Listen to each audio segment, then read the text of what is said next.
আসসালামু আলাইকুম। আমরা প্রতি বছরই বীজতলার নানা সমস্যায় আমরা অবগত থাকি। তীব্র শৈত্যপ্রবাহের বোরো ধানের বীজতলা রক্ষার্থে আমাদের কৃষক ভাইদের অনেক কিছু করণীয় আছে। এ সম্পর্কে আজকে আপনাদের সামনে কিছু কথা বলবো। তীব্র শৈত্যপ্রবাহের কারণে বোরো ধানের চারা হলদে হয়ে ক্রমশই মারা যায়। এছাড়াও শীতের প্রকোপে চারা পোড়া বা ঝলসানো রোগের জন্য মারা যেতে পারে। বৃহত্তর রংপুর ও দিনাজপুর অঞ্চলে শীতের স্থায়ী তীব্রতা দেশের অন্যান্য এলাকার তুলনায় অনেক বেশি।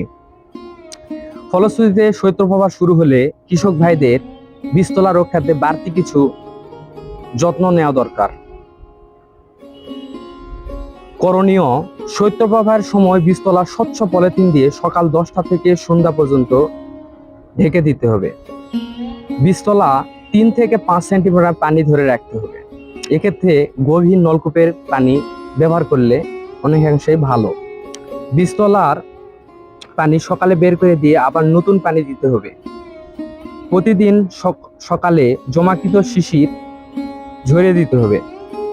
চারার পোড়া ঝলসানো রোগের জন্য আমরা 16 লিটার পানিতে 16 গ্রাম আরবা, 30 গ্রাম টোপা সিলেটেড প্লাস এবং 3 থেকে 5 গ্রাম লাইভ ব্যবহার করব।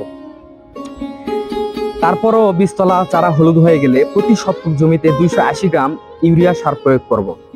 ইউরিয়া প্রয়োগের পর চারা সবুজ না হলে প্রতি শতক জমিতে 400 গ্রাম জিপসা ব্যবহার করব। রোপণের জন্য কমপক্ষে 35 থেকে 45 দিনের জন্য চারা ব্যবহার করব। এই বয়সে চারা রোপণ করলে শীতে চারার মৃত্যুর হার কমে, চারা সতেজ থাকে এবং ফলন বেশি হয়। চারা রোপণকালে শৈত্যপ্রবাহ শুরু হলে কয়েকদিন দেরি করে তাপমাত্রা স্বাভাবিক হলে চারা রোপণ করতে হবে।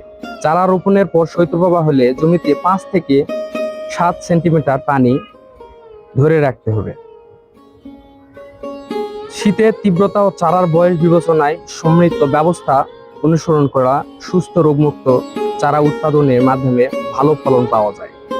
এরপরও ধানের বীজবাহিত রোগ যেমন ব্লাস্ট, পাতা ঝলসানো রোগ, বাকানি, লক্ষ্মীর গু, বাদামি দাগ রোগ দমনের জন্য প্রতি লিটার পানিতে 200 গ্রাম হাদাক মিশিয়ে 1 কেজি ধান 12 ঘন্টা ভিজিয়ে রাখতে হবে।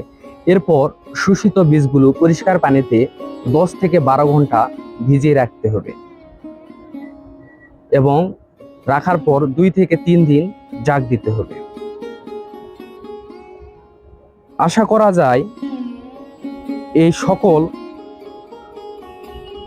শীতের তীব্রতার চারা বয়স বিবেচনায় সম্মত ব্যবস্থা অনুসরণ করলে আমরা কিন্তু এই বীজতলা সম্পর্কে যে প্রতিনিয়ত যে সমস্যাটা হয় অতি ঠান্ডার কারণে, আশা করা যায় আমরা সঠিকভাবে সুস্থ রোগমুক্ত চারা উৎপাদনের মাধ্যমে ইনশাআল্লাহ আমরা ভালো ফলন পাবো।